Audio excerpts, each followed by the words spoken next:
오늘 우리에게 주시는 하나님의 말씀은 로마서 8장 18절부터 30절까지의 말씀입니다. 여러분과 제가 한 절씩 교독하겠습니다. 생각하건대 현재의 고난은 장차 우리에게 나타날 영광과 비교할 수 없도다. 피조물이 허무한데 굴복하는 것은 자기 뜻이 아니요 오직 굴복하게 하시는 이로 말미암음이라.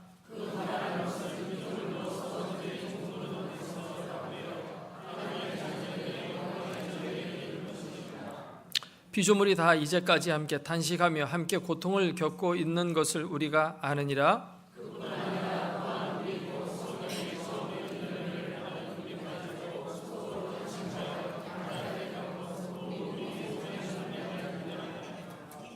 우리가 소망으로 구원을 얻었음에 보이는 소망이 소망이 아니니 보는 것을 누가 바라리요?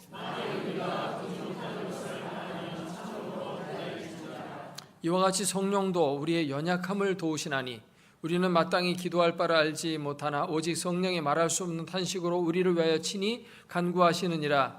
마음을 살피시는 이가 성령의 생각을 아시나니 이는 성령이 하나님의 뜻대로 성도를 위하여 간구하심이니라.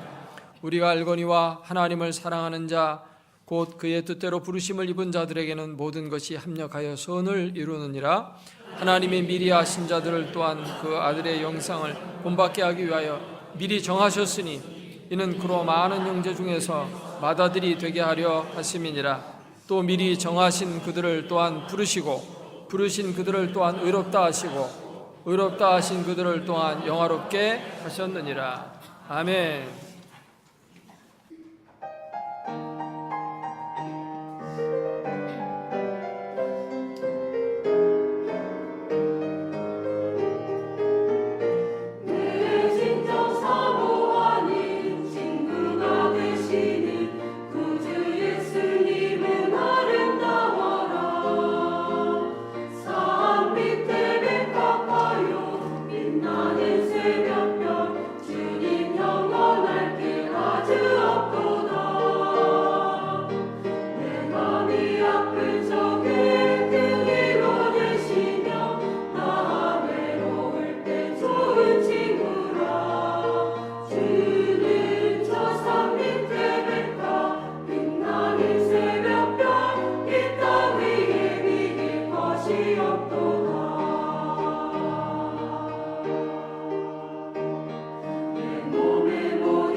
우리 옆 사람과 인사를 한번 나누겠습니다. 보고 싶었습니다. 은혜 많이 받읍시다. 무명 가수 김갑순이라는 사람이 얼마 전에 세상을 떠났습니다. 그는 노래를 굉장히 잘하는 사람이었습니다. 그래서 가수로 성공해 보려고 서울에 올라와서 온갖 고생을 다 하면서 밤무대를 열심히 뛰었습니다. 드디어 텔레비전 가요 무대 프로그램에까지 출연하게 되었습니다. 그런데 그것이 그 사람의 한계였습니다. 더 이상 뜨지를 못하고 거기서 무너져 내리고 말았습니다. 그래서 그는 낮에는 막노동 일을 하고 밤에는 밤무대에서 노래를 부르는 무명 가수로 그냥 이름 없이 지내고 있었습니다. 그러던 어느 날 코미디언 김형곤이라는 분을 만나는데 그가 이런 조언을 해 주었습니다. 당신은 나훈아 모창 가수가 되면 뜰 거다. 그래서 그는 자기 이름을 너훈아라고 바꾸고 무대에 올랐습니다. 그때부터 일야 그는 유명인사가 되어서 전국적으로 팔려나가는 사람이 되었습니다. 너도 나도 할 거 없이 주문이 밀려드는 거예요.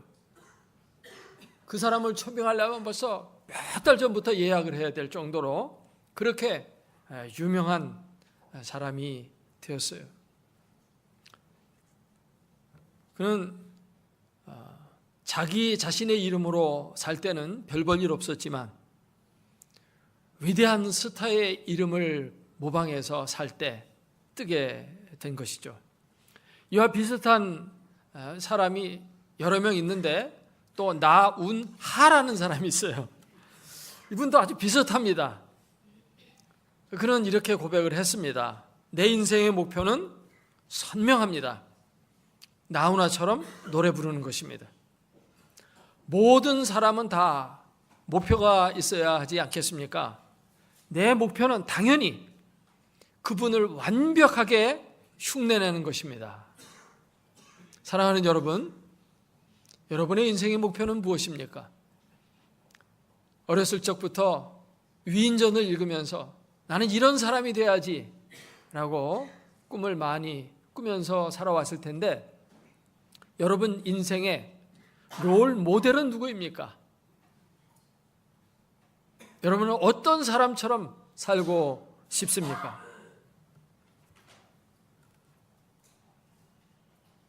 오늘은 로마서를 통해서 그 롤 모델을 한번 찾아보고자 합니다. 로마서는 성경 전체 가운데 기독교 복음을 가장 잘 설명하는 책으로 알려져 있습니다.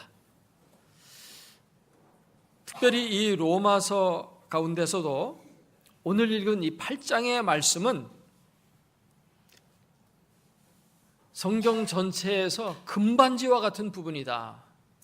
이렇게 로마서를 말할 때 그 중에서 다이아몬드 부분이다 라고 이제 사람들은 말합니다. 그래서 오늘 본문을 함께 잘 생각해 보면서 은혜를 나누고자 하는데 특별히 로마서 8장은 로마서 1장부터 사도 바울이 설명해온 복음의 결론입니다. 이 로마서는 사실 1장부터 8장까지만 알면 다 아는 겁니다. 1장부터 8장까지 복음에 대한 진수가 정말 잘 그리고 탁월하게 설명이 되어 있습니다. 이 로마서를 통해서 사도 바울이 우리에게 알려주는 구원의 내용이 무엇입니까? 구원의 내용을 복잡하게 설명하지 않고 딱 세 가지로 정리한다면 첫째로는 하나님의 자녀가 되는 것이 구원입니다.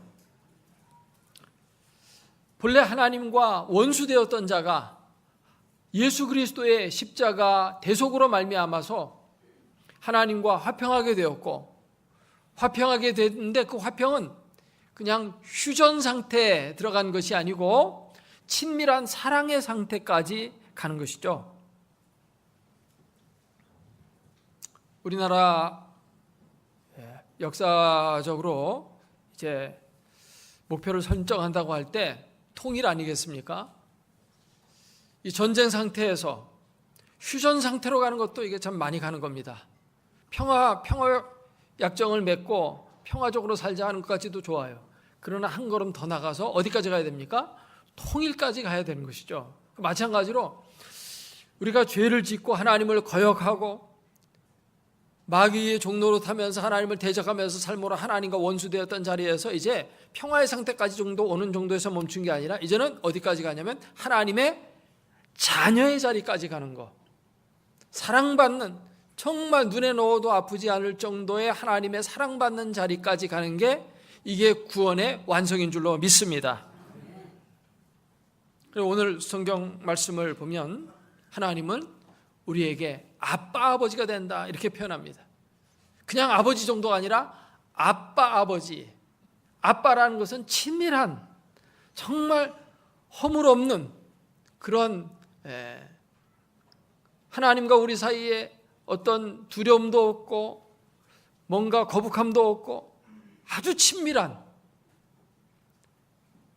아들이 아빠의 목 위에 올라타서 목마를 타고 그렇게 아주 친밀하게 가까운 것 같은 그런 사이를 표현할 때 아빠 아버지 이렇게 표현하거든요. 그런데 하나님이 우리에게 그런 분이 되어 주신다고 말씀하고 있습니다. 이게 성경에서 말하는 구원이에요. 두 번째로는 이렇게 하나님의 자녀가 되어지면 그 다음에 오는 것은 하나님의 나라를 우리가 유업으로 받게 된다는 것입니다. 17절 말씀을 보면 같이 읽어볼까요? 17절, 자녀이면 또한 상속자 곧 하나님의 상속자요 그리스도와 함께한 상속자니. 끝까지. 하나님의 나라를 상속으로 받는다는 것입니다. 천국을 기업으로 얻게 된다는 것입니다. 근데 천국에 간신히 들어가는 정도가 아니고 그게 내게 된다는 거예요. 할렐루야. 천국에 들어가서 땅 몇 평 얻는 정도가 아니고 거기에 주인 노릇하는 거예요. 그래서 그리스도와 함께한 상속자인데 그리스도와 함께 왕 노릇하는 상속자가 되는 것입니다. 왕이라는 게 뭐예요? 주인이다 그 말입니다. 이 땅에서 여러분 땅 몇 평 갖고 있습니까? 하늘에 있는 그 기업은 너무나도 엄청난 건데 이 땅에서 전체 땅 다 합쳐도 천국에 가면 땅 한 평도 못 삽니다. 그런데 이 땅에서도 여러분 전체 땅 많이 없잖아요. 근데 하늘나라에 가서 여러분이 왕이 되면 그 모든 게 여러분의 것이 된다는 것입니다. 그리스도와 함께 그걸 다 가지게 된다는 거예요. 피조물이 이런 축복을 받는다는 것은 참으로 어마어마한 이야기입니다. 그리고 세 번째로는 가장 중요한 것인데요. 우리가 예수 그리스도를 닮게 된다는 것입니다. 예수 그리스도처럼 되는 게 하나님의 구원이에요. 하나님은 우리를 구원하시는데 어떤 구원을 하나님이 마음속에 계획하고 계시느냐? 우리를 예수님처럼 되게 하는 거. 그 구원을 하나님은 생각하시고 그걸 위해서 온갖 노력과 수고를 아끼지 않으셨습니다.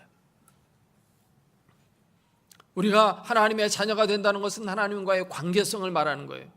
그 신분이 하나님의 자녀라고 하는 신분으로 바뀌어지는 거예요. 그리고 천국을 기업으로 받는다는 것은 우리가 소유하게 된다는 소유의 측면이에요. 놀라운 부요를 얻게 되고 쉬운 말로 부자가 되고 또 권세를 얻어서 영광을 얻게 되고 그런 건데 우리가 예수님처럼 된다는 것은 우리의 존재의 변화인 것입니다. 우리의 정체성, 우리의 자아가 놀랍게 바뀌어지는 거예요. 피조물인 인간이 하나님처럼 되는 거예요. 예수님처럼 된다는 말은 하나님처럼 된다는 말과 다르지 않습니다. 왜냐하면 예수님은 이 땅에 오신 하나님이시기 때문입니다. 아멘? 이 얼마나 놀라운 복입니까? 예수 그리스도의 인성을 우리가 담게 되는 것입니다.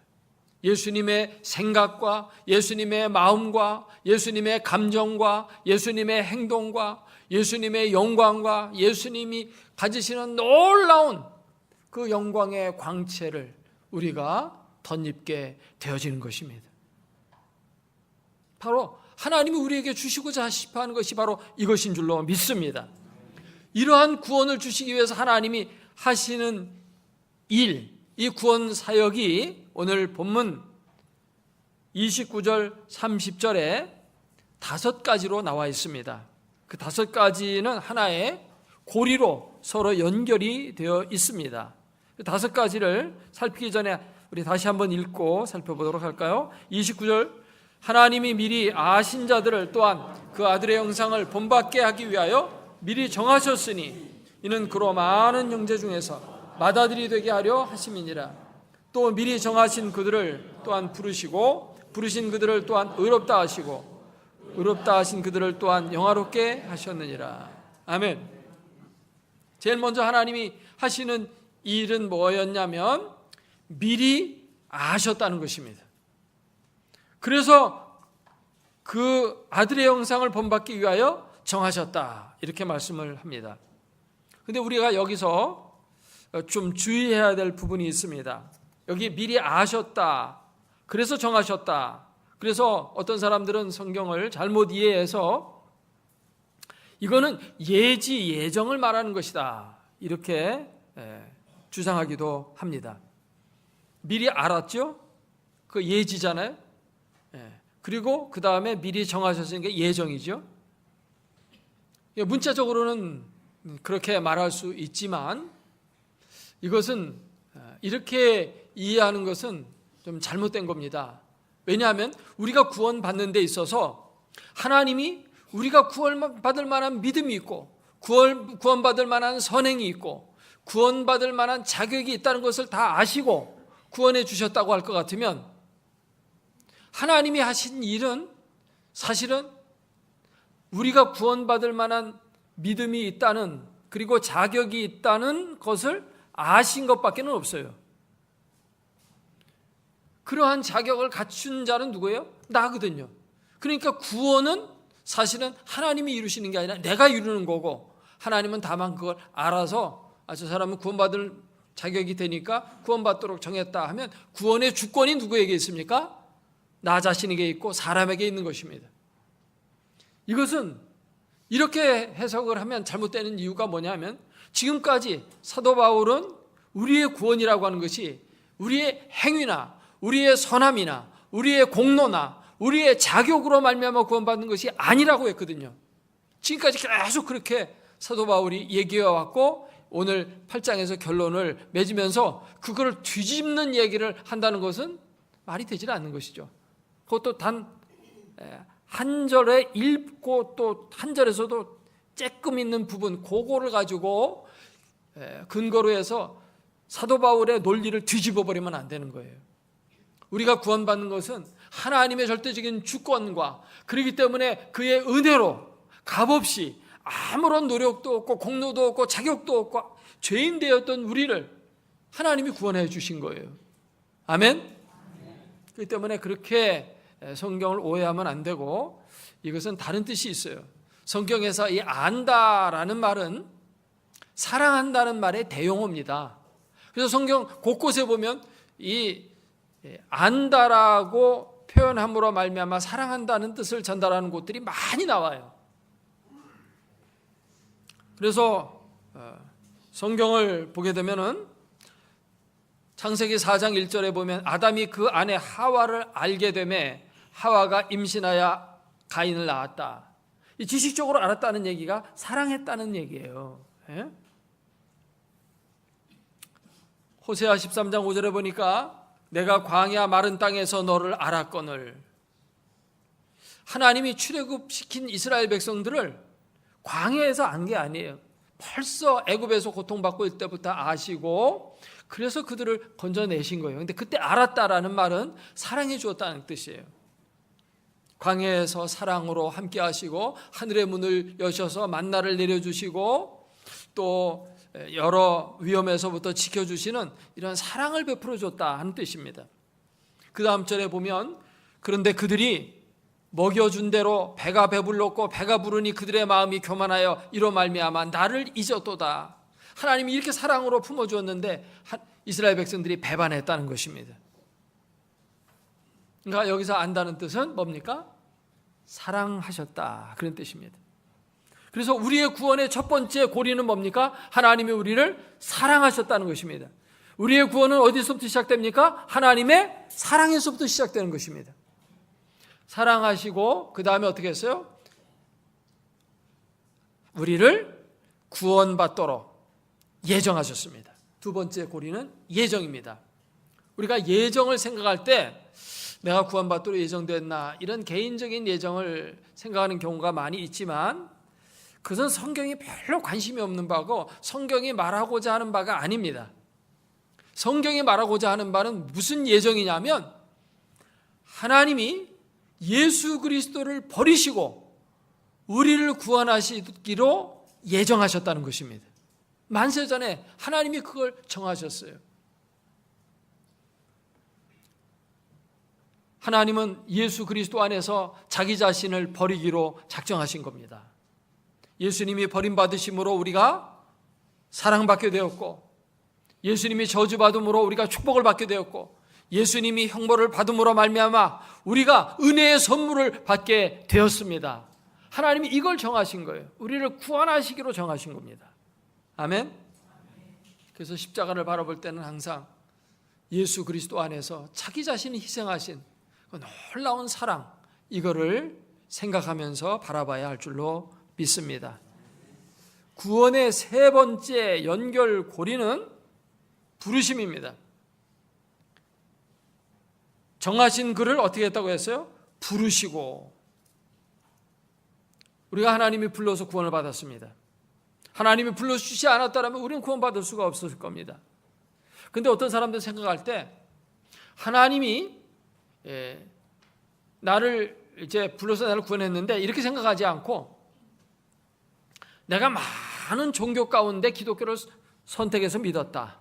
많은 신들이 있는데 그런 신들 중에서 내가 성경에 나오는 하나님이라고 하는 그 신을 선택해서 내가 믿었다, 이렇게 생각하거든요. 근데 오늘 말씀을 보니까 그게 아니고 하나님이 나를 불러주셨다는 것입니다. 아멘? 그러니까 구원의 주권이 누구에게 있어요? 하나님에게 있는 겁니다. 하나님이 우리를 어떻게 불렀습니까? 말씀으로 부르셨습니다. 성경 말씀으로 부르시고 전도자의 전도를 통해서 나를 불러주신 겁니다. 그렇기 때문에 말씀이 중요한 거고 전도자의 역할이 중요한 것인 줄로 믿습니다. 그런 분들에게 감사해야 돼요. 내가 구원받는 통로 역할을 해주시고 방편의 역할을 해주었기 때문입니다. 다섯 번째 마지막 고리는 우리를 영화롭게 하는 것이라 했습니다. 영화롭게 한다, 또는 다르게 번역하면 영광스럽게 한다. 성경 글로리, 그런 영광을 우리에게 하나님이 주시는 겁니다. 이건 구원의 완성을 이야기하는 것입니다. 우리의 모든 죄가 제거되고 몸과 영혼이 예수 그리스도처럼 완전해진다고 하는 것입니다.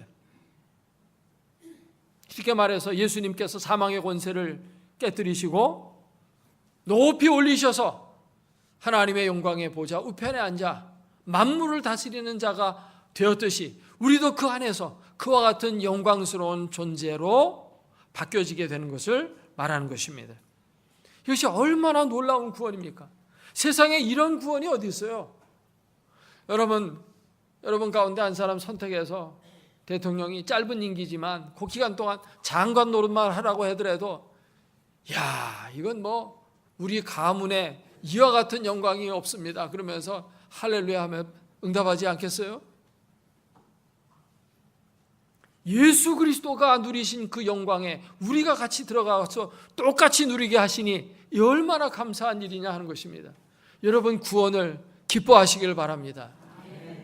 이러한 구원을 인해서 날마다 즐거워하고 소망 가운데 살아갈 수 있기를 주의 이름으로 축원합니다. 이런 소망을 가진 사람은 아무리 사방으로 우겨쌈을 당해도 낙심하지 않습니다. 기쁨 가운데, 즐거움 가운데 살아갈 줄로 믿습니다. 근데 지금 두 사람이 심각한 고민을 하면서 인생의 고뇌를 짊어지고 있는 표정으로 이렇게 있는 분이 있어요. 누가 돈 띄어먹었나? 오늘 말씀을 보니까 어떻게 되었어요? 영화롭게 하셨느니라. 근데 이걸 왜 과거로 했을까요? 장차 우리가 영화롭게 되는 건데. 근데 앞에 있는 네 가지는, 네 개의 고리는 다 과거예요. 우리를 사랑하시고, 우리를 정하시고, 우리를 부르시고, 우리를 의롭다 하시고, 다 이건 과거에 다 하신 일이에요. 영광스럽게 하시는 일은 장차 되어질 일인데, 요거 하나만 미래로 표현하지 않고 요것도 과거로 표현했어요. 그건 뭐냐면, 그러니까 하나님이 다 지금까지 해왔으면 영광스럽게 할 일도 그것도 하실 것이 확실하다는 것입니다. 아멘? 그러니까 이미 이루어진 것처럼 과거 형태로 표현한 거예요. 확신을 표현한 거예요. 예수님이 독생자도 아낌없이 죽음에까지 내어놨는데 이제 와서 생각해 보니까 이게 아니다. 피조물 인간, 티끌 같은 인간을 어떻게 그 예수님 같은 영광의 자리에 줘? 그러면서 이건 취소. 이렇게 하시지 않는다는 겁니다. 아멘? 우리는 정말 예수님처럼 영광스러운 존재로 바뀌어지게 될 줄로 확신합니다. 이게 믿음이에요.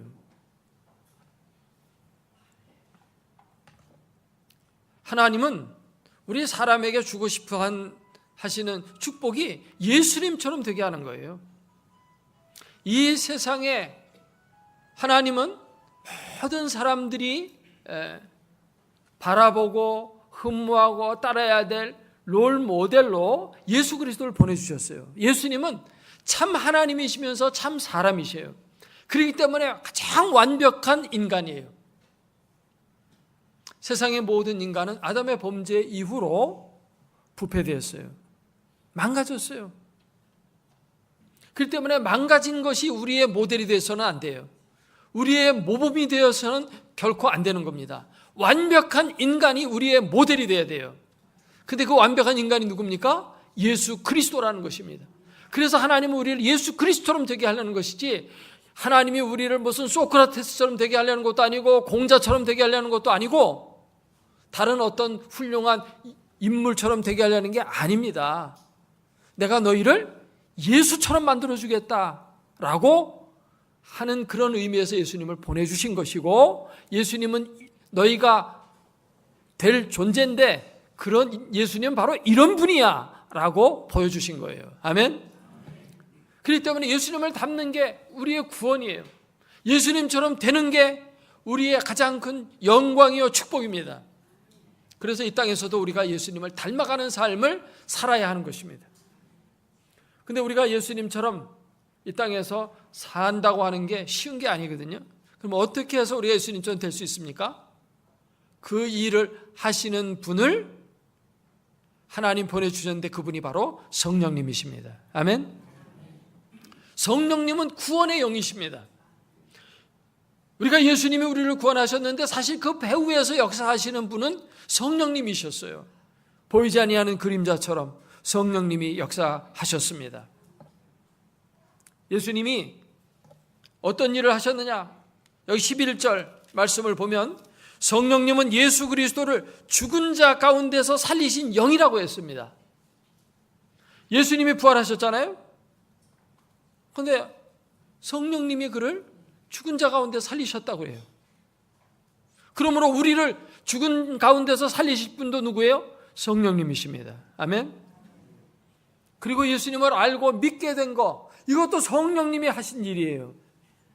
고린도서 12장 3절에 보니까 그러면 내가 너희에게 이르노니 하나님의 영으로 말하는 자는 누구든지 예수를 저주할 자라 하지 아니하고 또 성령으로 아니하고는 누구든지 예수를 주시라 할 수 없느니라.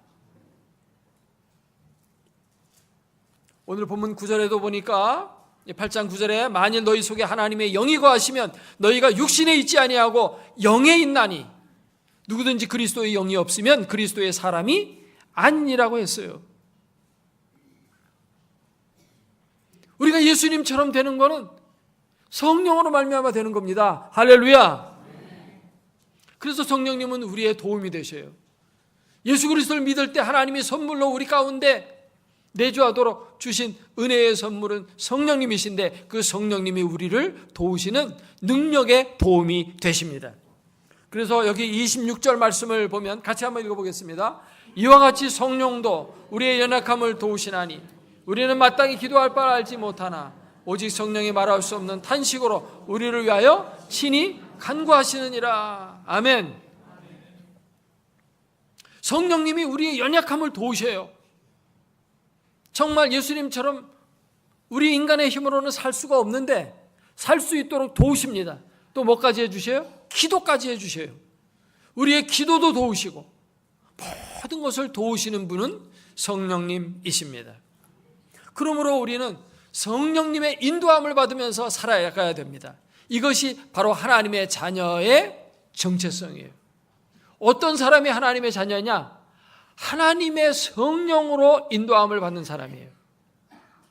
그것이 로마서 8장 14절 말씀인데 이 14절 말씀 너무나도 귀한 말씀이어서 말틴 루터는 성경 가운데서 이 구절은 황금으로 쓰여졌으면 좋을 뻔하였다라고 할 정도의 말씀입니다. 14절 같이 한번 읽어볼까요? 무릇 하나님의 영으로 인도함을 받는 사람은 곧 하나님의 아들이라. 밑줄 쳐놓으시고 외우세요. 저는 이걸 그래서 줄여서 하영인이라고 한번 붙여봤어요. 첫 글자들만 따가지고 하영인. 하나님의 영광을 위하여 하나님의 영에 의하여 인도함을 받으며 살아가는 사람, 하영인. 여러분은 하영인이 되시기를 주의 이름으로 축원합니다. 하영인으로 살아간다는 것은 예수님처럼 살아간다는 뜻이고 하나님을 가장 기쁘시게 해드리는 삶을 살아간다는 것이고 하나님의 영광 속에 들어가는 축복의 사람이 된다는 것이고 하나님이 늘 함께하여서 도우시고 능력을 공급해 주시는 그러한 열매 맺는 성도로 살아간다는 뜻입니다. 여러분 이 가을에 모두가 하영인 되시기를 주의 이름으로 축복합니다. 옆 사람에게 서로 축복하겠습니다. 하영인 됩시다. 할렐루야. 그래서 제자훈련 2단계 우리 수레바퀴에 딱 보면 나오잖아요. 수레바퀴 테두리에 딱 뭐라고 되어 있어요? 하영인의 순종생활. 이러면 제자가 되는 거예요. 이 진짜 성도가 되는 거예요. 이 가을에 정말 다 하영인이 되어서 아름다운 열매 풍성히 맺기를 주의 이름으로 축복합니다. 기도하겠습니다.